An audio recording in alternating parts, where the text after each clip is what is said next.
하나님 말씀은 고린도전서 12장 27절부터 31절까지 말씀입니다. 너희는 그리스도의 몸이요 지체의 각 부분이라. 하나님이 교회 중에 몇을 세우셨으니 첫째는 사도요, 둘째는 선지자요, 셋째는 교사요, 그 다음은 능력을 행하는 자요, 그 다음은 병 고치는 은사와 서로 돕는 것과 다스리는 것과 각종 방언을 말하는 것이라. 다 사도겠느냐? 다 선지자이겠느냐? 다 교사이겠느냐? 다 능력을 행하는 자이겠느냐? 다 병 고치는 은사를 가진 자이겠느냐? 다 방언을 말하는 자이겠느냐? 다 통역하는 자이겠느냐? 너희는 더욱 큰 은사를 사모하라. 내가 또한 가장 좋은 길을 너희에게 보이리라. 아멘. 원래 오늘 본문은 27절부터 31절에 너희는 더욱 큰 은사를 사모하라 여기까지입니다. 다음번에는 내가 가장 좋은 길을 너희에게 보이리라 여기부터 13장까지 말씀을 보도록 하겠습니다. 자, 오늘 보니까 직분에 대한 얘기가 나옵니다. 하나님께서 교회를 위하여 사역자를 세우셨습니다. 그 사역자를 세우신 목적은 어떤 지역사회에서 그 지역사를 위해 봉사를 하라고 세우신 것도 아니고, 또한 영업활동을 많이 해가지고 세력을 키워서 아주 크게 만들라는 그런 것도 아니고, 아니면 정치적 영향을 키워서 아니면 세상을 바른 길로 인도하라고 사역자를 세운 것도 아닙니다. 여러분은 이 사실을 다 알고 계세요. 많은 기독교인들이, 성도들이 사역자를 세운 이유가, 목적이 지역사회 봉사를 위해서, 아니면 어떤 영업활동을 하기 위해서, 아니면 정치적으로 어떤 영향력을 끼치기 위해서가 아니라는 사실을 알고 계세요. 그런데 실제적으로 사역자를 구할 때는 이런 것들을 원해요.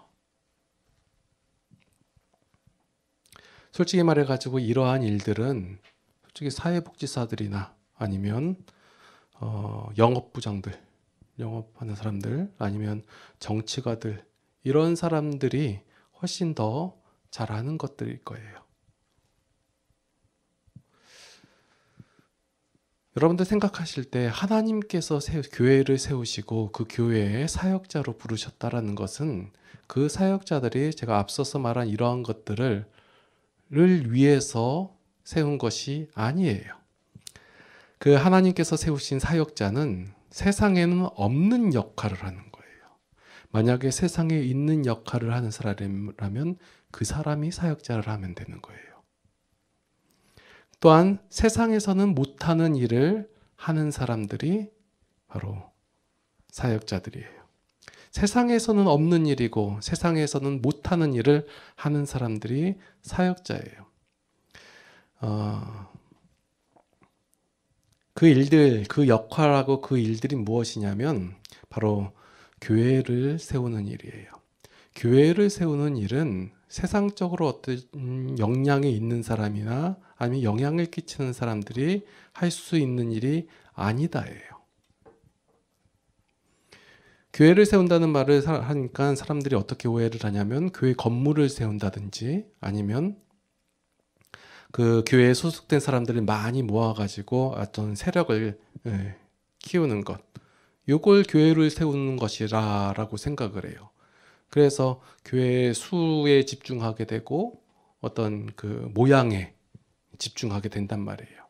그러나 이런 것들은 세상에 없는 일이 아니에요. 세상에는 이런 것을 충분히 잘하는 탁월한 경영 능력이 있는 사람들이 있으며, 또한 이런 일들을 잘할 수 있는 사람들이 많아요. 근데 세상에 있는 일이잖아요. 하나님께서 교회에 사역자를 세우신 것은 세상에 없는 일, 세상에서는 할 수 없는 일을 맡기신 거예요. 그것이 바로 교회를 세우는 일, 다시 얘기해서 성도를 세우는 일을 하는 거예요. 그래서 성도가 그리스도 안에서 그 장성한 분량에까지 이르도록 도움을 주는 역할을 하는 사람들이 사역자들이라는 거예요.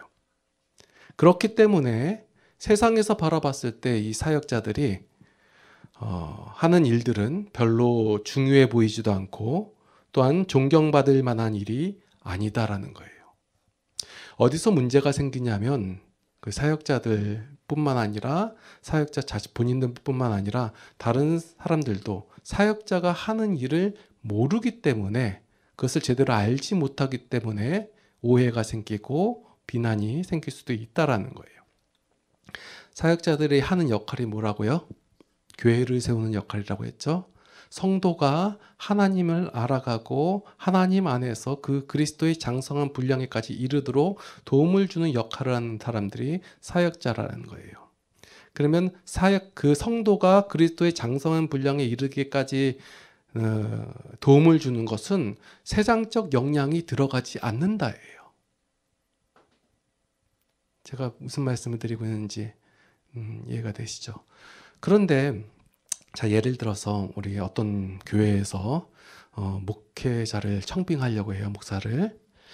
목사님이 청빙하려고 할 때 조건들이 나오죠. 대부분의 그 조건이 뭐에 들어가는지 한번 생각을 해보세요. 자, 예를 들어서 서울대를 나오신 그 나중에 신학을 하신 목사님이 그 청빙을 받으셔야 돼요. 아니면 어디 유학을 갔다 오신 분이 청빙을 받으세요. 아니면 그냥 신학대학교만 나와서 처음부터 막 그 헌신한 그런 목사님이 오셔야 돼요.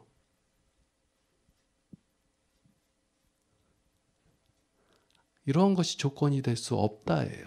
왜냐하면 그들이 하는 일이 앞서 제가 계속해서 말씀드린 어떤 세력을 키우는 일이나 아니면 교회 건물을 아름답게 짓거나 아니면 그 교회를 운영하는 역할을 하거나 이런 것이 사역자의 역할이 아니다라고 말씀드렸기 때문에 그래요. 수를 늘리고자 한다면 그 영업 능력이 탁월하신 분을 모시면 돼요.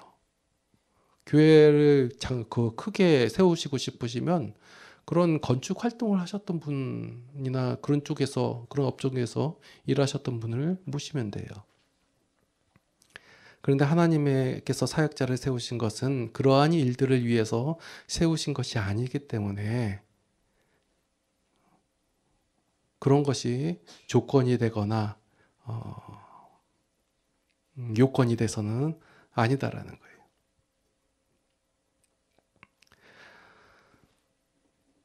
그래서 교회 안에서는 이것이 그 사역자가 하는 일이 굉장히 중요한 일이에요.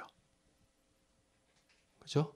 왜? 성도가 하나님을 닮아가게 하고 자라는데 도움을 주는 역할이기 때문에 성도가 성도되게 하기 위해서 하는 역할이기 때문에 굉장히 중요한 일이다라고 하니까 또 이렇게 받아들이시는 분들이 있어요.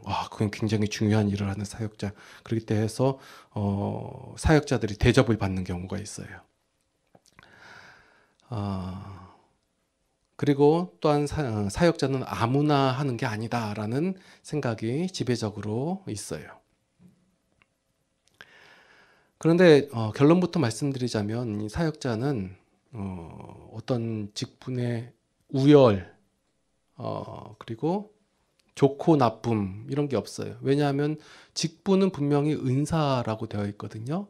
제가 지난번에 말씀드렸다시피 은사는 하나님께서 그 성도를 위하여 주신 선물이에요. 어떤 조건에 의해서 아니면 열심에 의해서 아니면 어떤 요구에 의해서 주신 것이 아니라 하나님께서 선물로 주신 거예요. 그가 받을 만한 어떤 자세가 되어 있고 바탕이 되었기 때문에 준 것이 아니라 선물로 주신 거예요. 그래서 누가 지금 사역자라고 앞으로 되어 있는데 그냥 목사가 누가 될 수 있는 거죠? 장로는 누가 될 수 있는 것이며 집사는 누가 될 수 있는 거죠? 하나님 선물로 직분을 주셨으면 그 사람이 하는 거예요. 그럼 그 사람이 어떤 사람이냐라고 사람들은 집중하는데 어떻게 집중하냐면 그 일을 잘할 수 있는 요건을 가진 사람, 마음가짐을 가진 사람, 아니면 어떤 실력을 갖춘 사람, 아니면 자세를 갖춘 사람이라고 얘기하는데 그렇지가 않아요. 그냥 주신 거예요. 아무나 주신 거예요. 오히려 그 전 말씀에 오늘 12장 말씀에 그 전 본문에 의하면 지체에서 오히려 약한 부분 있잖아요.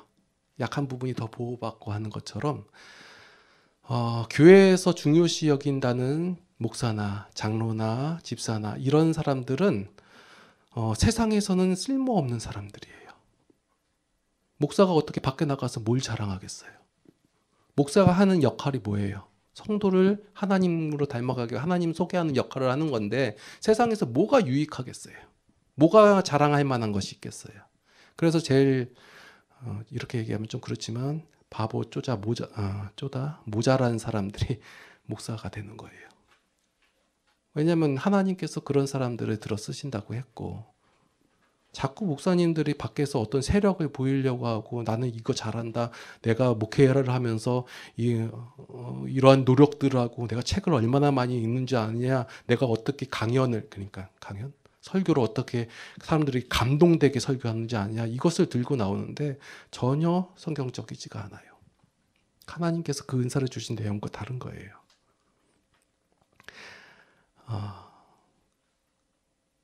그래서 은사 자체는 좋고 나쁨, 집사가 좋고 목사가 좋고 장로가 좋고 이게 아니라 다 하나님께서 세우신 것이고 하나님께서 선물로 주신 것이에요. 그런데 오늘 본문 속에서 보니까 첫째는, 둘째는, 셋째는 이렇게 기록이 되어 있으니까 마치 첫째가 제일 좋고 둘째가 그 다음 좋고 셋째가 그 다음 순서대로 보니까 첫째가 사도, 그 다음에 선지자, 교사, 그 다음에 능력, 병 고치는, 방언이 좀 맨 밑에 있네요. 그러니까 순서대로 해가지고 나는 능력을 행하는 자니까 방언 말하는 사람보다 조금 좀 급이 달라 이렇게 말하는 사람들도 있어요. 이런 어떤 우열이나 중요도에 따라서 이렇게 나열된 것이 아니라 성경에서 말하면 어떤 우열로 따지는 게 아니라 질서상에서 얘기하는 것이지. 제가 말씀드렸잖아요. 사도, 선지자, 교사 다 뭐 하는 사람들이에요? 하나님 앞에 선자들이에요. 하나님께서 말씀하신 거 그냥 전달하는 전달자예요. 미리 하나님의 말씀을 받은 것을 그냥 그대로 전하는 사람들이에요. 그러면 예를 들어서 제가 전 목사잖아요. 하나님의 말씀을 해석을 하잖아요. 제가 그 해석을 할 때 어떻게 할까요? 책을 많이 읽고 물론 그렇게도 하고 뭐 어떤 그 집중을 하고 명상을 하고 뭐 그럴 수도 있겠지만 실제적으로 제가 이제 관점을 가지고 이 설교할 때 내는 조금 뭐라고 해야 되나 저도 생각하지 못한 것 나올 때가 언제냐면 그 오늘 같은 본문도 산책하다가 갑자기 생각이 나고 이빨 닦다가 생각나고 그런 것들 볼 때 내가 노력하고 내가 어떤 것을 하는 게 아니라 하나님께서 그냥 알게 하시고 보여주신다는 거예요.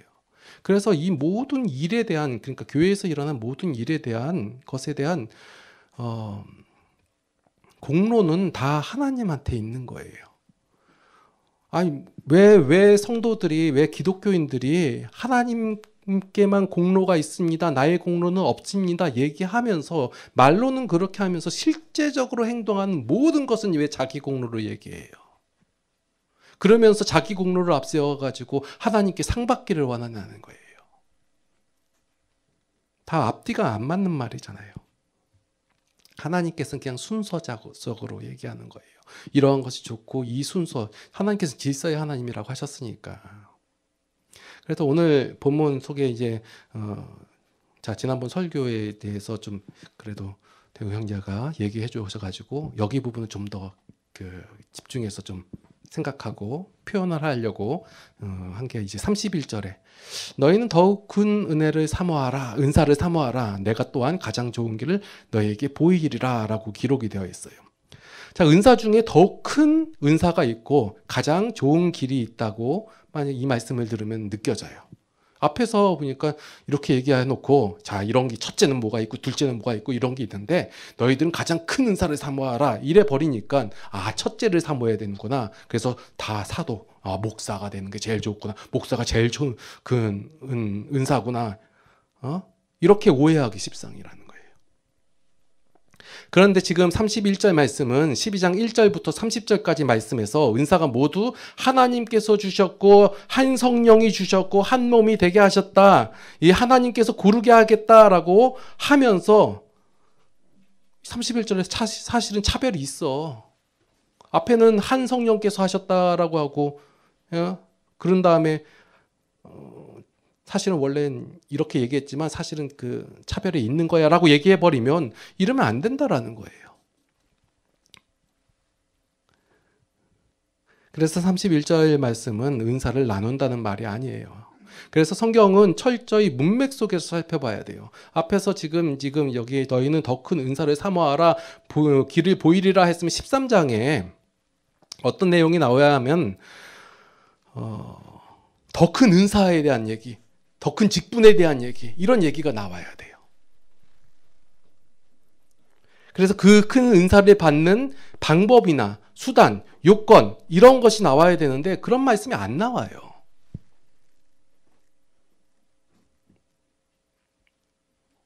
그래서 그 은사라는 것은 어떤 방법이나 수단이 아니라 선물이라고 계속해서 말씀을 드리잖아요.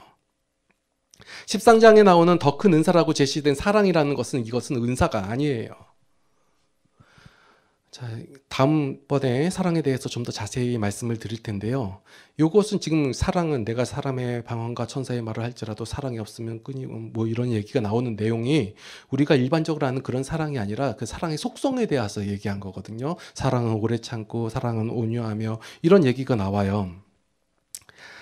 이 사랑이라는 것을 뭘 얘기하냐면 지금 성경은 제가 성경을 얘기할 때 성경은 뭐에 대해서 얘기하냐면 우리가 세상을 살아갈 때 어떻게 살아야 되냐는 어떤 지침서 아니면 어떤 지혜서 이런 것이 아니라 하나님에 대해서 알려주는 유일한 책이 바로 성경이에요. 성경을 통해서 우리가 무엇을 알아야 되냐면 하나님을 알아가야지 성경을 통해 가지고 어떤 세상을 살아가는 지식적인 방법, 어떤 투자하는 방법, 아니면 어떤 착하게 사는 방법 이런 것을 얘기하는 게 아니라 성경은 하나님을 알려주는 거예요. 그러니까 이 말씀 속에서 뭐냐면 사랑에 대해서 얘기하는 것이 뭐냐면 하나님의 대표적인 속성 가운데 있는 그 사랑에 대해서 알려주고 있는 거예요.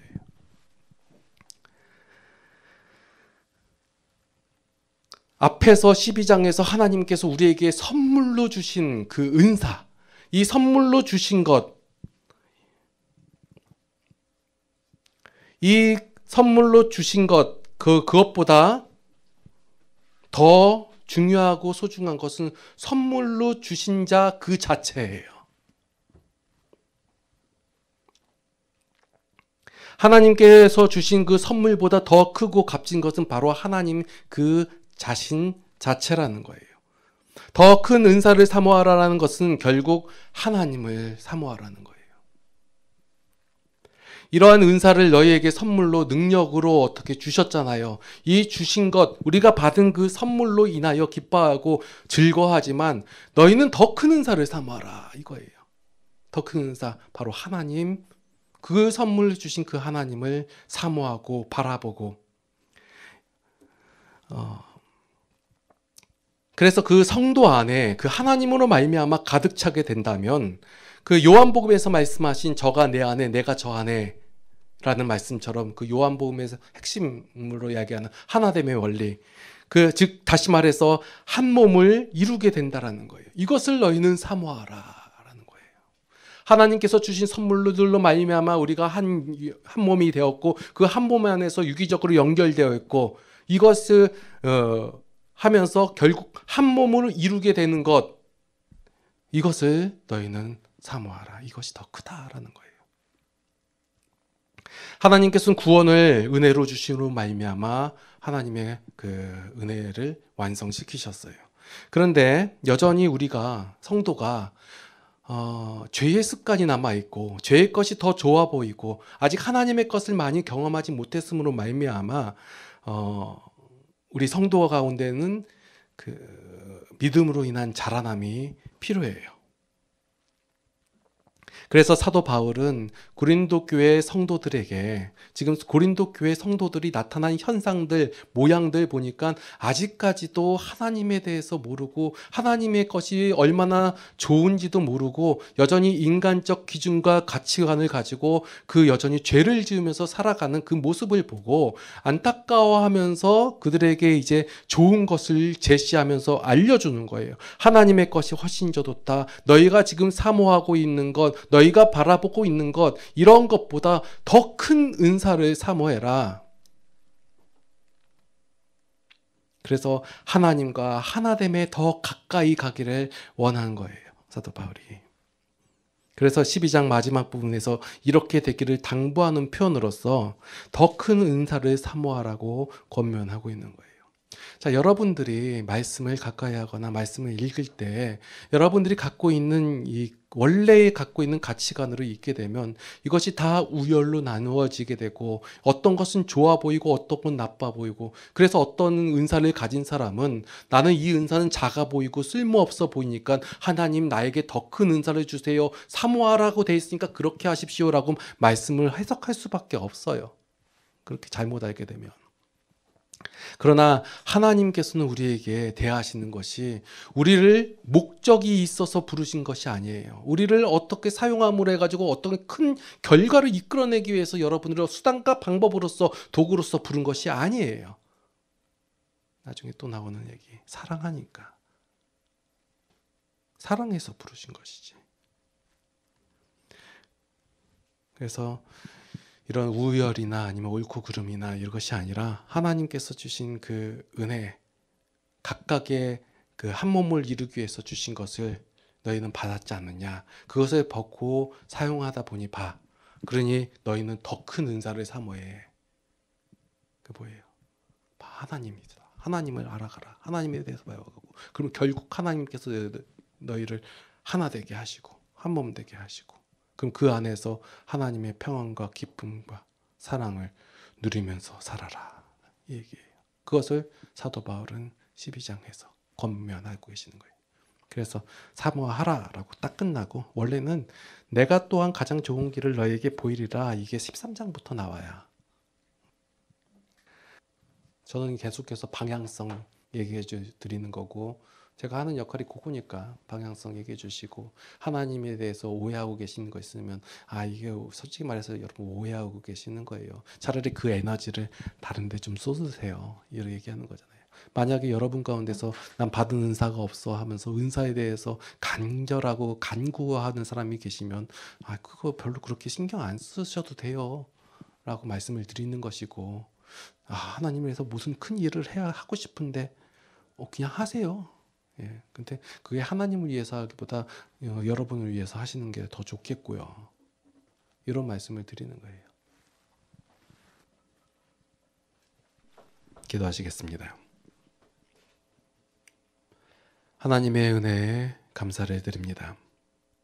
만약 하나님께서 우리에게 어떠한 목표를 주시고 어떠한 과업을 주신다면 우리는 견딜 수가 없었을 것입니다. 여러 가지 재능이 있는 사람들은, 실력이 있는 사람들은 그것을 수행하면서 성취감을 느낄 수도 있겠지만 정말 아무것도 없고 힘듦만 있는 우리한테 그런 과업을 주셨다면 우리는 정말 도무지 설 수 없었을 것입니다. 그러나 하나님께서는 우리에게 아무것도 요구하지 않으시고 오직 그 사랑하심으로 말미암아 우리에게 은사를 선물로 주셨습니다. 그 하나님의 은혜에 감사를 드립니다.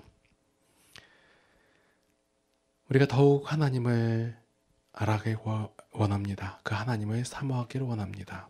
그 하나님께 가까이 가기를 원합니다. 그리하여 한 교회 안에서 우리가 서로 연락되어 한 몸을 이루게 하여 주시옵소서.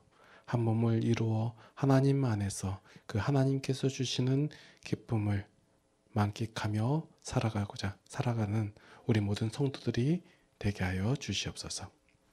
이제는 우리 주 예수 그리스도의 무한하신 은혜와 하나님 아버지의 극진하신 사랑하심과 성령님의 감화 감동 교통 인도 보호 역사하심이 이제 하나님을 사모하여 한 몸을 이루기를 원하는 모든 성도들 머리 위에 이제로부터 영원토록 함께 하시옵기를 간절히 축원하옵나이다. 아멘.